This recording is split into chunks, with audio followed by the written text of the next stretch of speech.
Doing another. Hi folks, Tacitus today, your pushback channel, and thank you for joining this audio radio live stream. In this essay, I'd like to talk about the difference in living conditions. And when I say living conditions, I'm talking about the amount of people living in each dwelling, so the number of residents in each residential dwelling, and the size of that dwelling, so the amount of sort of space each person has. Now, one of the things that sort of got me or surprised me when I started traveling around the world on business was when people who I was doing business with may invite me to, say, their house to have dinner and meet their family or something, and even the sort of what you would call middle class people in some of these dirt poor countries lived in, strange, what I would consider very cramped conditions.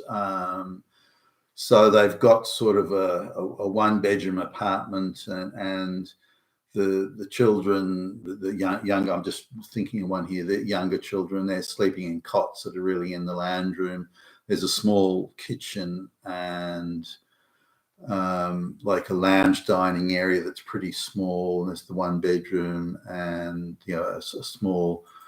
I think I had like a water closet and a sink in the apartment, but if you wanted to have a shower or a bath or something, you had to share that with other people on that same floor. And again, these weren't poor people; they weren't on the bones of their ass. And relative to a lot of the folks, they were doing pretty good. There were masses of dirt poor peasants in a place like that, but. So I was thinking for four people in what was a compact one-bedroom apartment. So, and that wasn't unusual. And in some cases, you'd see maybe a slightly larger one-bedroom apartment where three generations would live in the one apartment. Now, that's of course not how we live in the West, and this surprised me a bit. I'm just looking at some statistics. Let's look at a one-bedroom apartment in, say, somewhere like New York or any major Western city. You're looking at average living space. This is in the apartment. So one-bed apartment. Average living space is between 65 and 70 square meters. Now, in some of these, they're using yards and others meters, but so I'll use this as just a general indicator. I'll use meters. There's not much difference between the yards and the meters, but nonetheless, keep that in mind. So between 65 and 70 square meters. Now, that's an average. There are bigger apartments, of course, or smaller ones for that matter. So 65 to 70 square. This is a one-bedroom apartment. Now, 17% of that floor space is just kitchen on average. It's got its own bath and shower and water closet, toilet and everything. So that's now in China the equivalent thing in any of the cities, and it doesn't really change much even when you get into rural areas. Interestingly, but the same thing. A one-bed apartment on average is 29 square meters.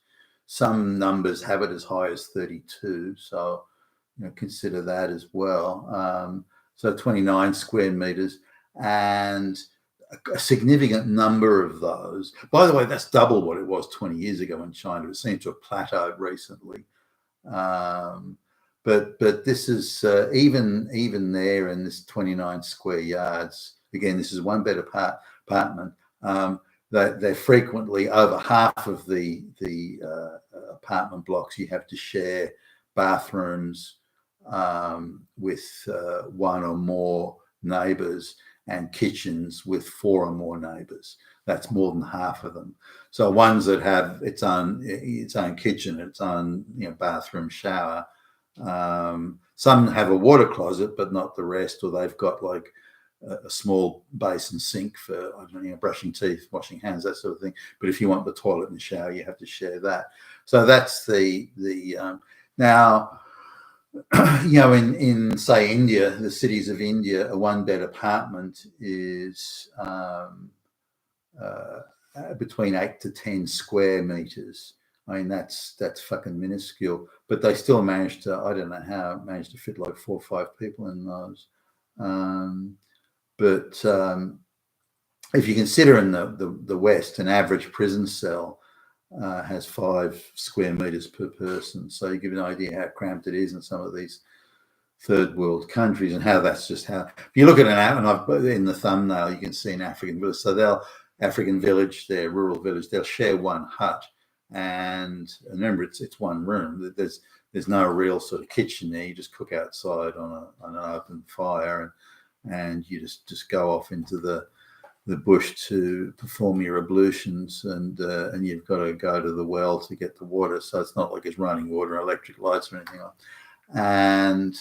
And you can have 15 people plus just in one hut. Typically, they're related, as indeed they are in these other third world countries like China and India and elsewhere.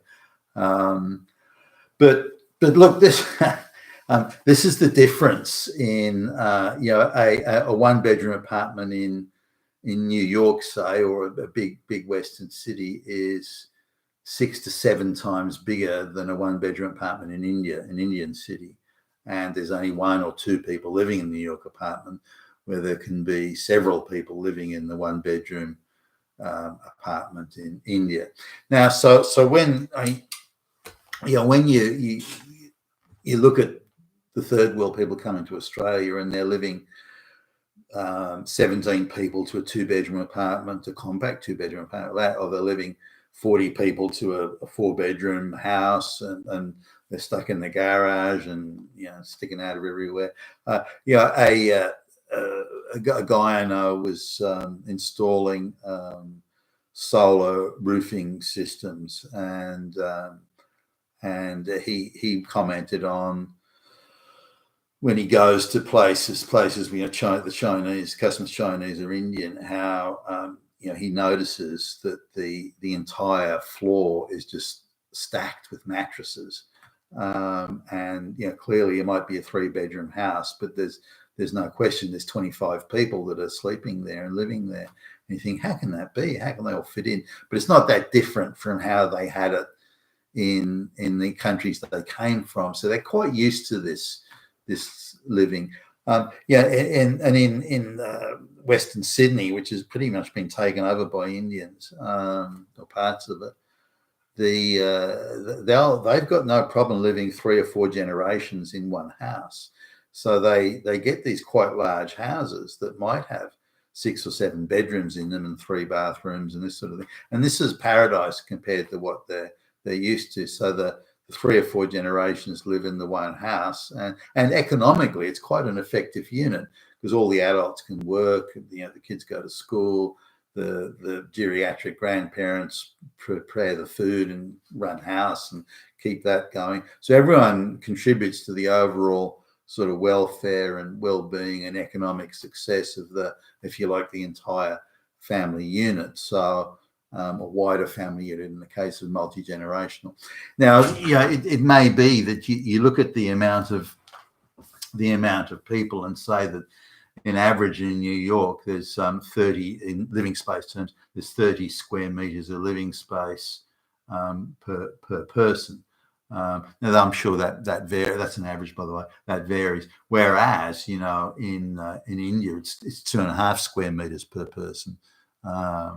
And in China, it's 7 to 8 square meters per person.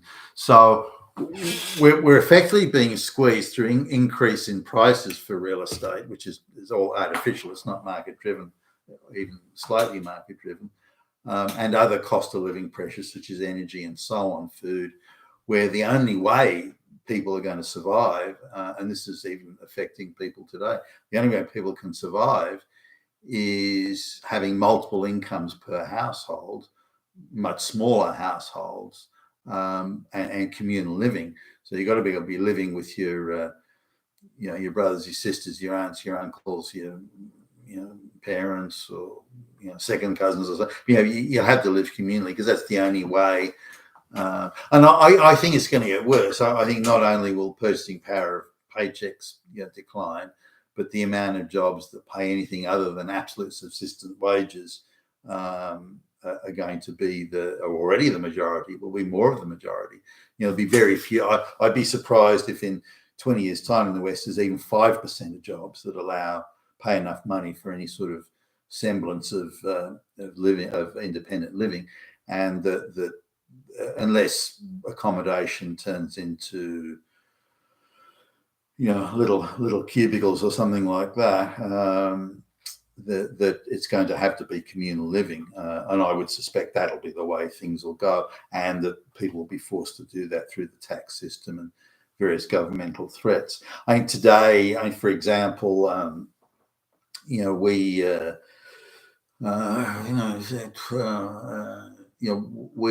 live, in our situation here, we live something in the order of 45 square meters space per person, and that appears to be lavish in the overall scheme of things. But I think we're going to move towards, if you like, a world standard where anything more than 8 square meters per person is going to be in effect illegal, and will be taxed. Now, sure, the rich can afford it, but unless you're one of the 1 in 250 that can afford this afford the taxes with a shoulder shrug, unless you're one of them, you're going to have to live communally. And I think they're forcing us into this without our consent or agreement. You've been with Tacitus today, your Pushback channel, and thank you for listening.